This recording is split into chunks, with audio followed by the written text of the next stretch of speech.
Жидегүл Исакова акын эжекебиздин туулган күнүнө келип отурабыз. Бул акын эжекемди мен бутунун алдына чөгөлөп тазим кылсам да жарашат. Анткени мени акын кылып, акындык жолго алып келген мына ушул эжеке.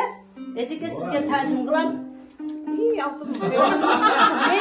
Менин устатым мындайча айтканда, мени акындык жака сүйрөгөн мына менин устатым ушул эжекем. Ушул эжекемдин сөзүнө жазылган силер барда деген ыры сөзү эжекемдики, обону меники, эмесем ушуну аткарып берүүгө уруксат этиңиздер.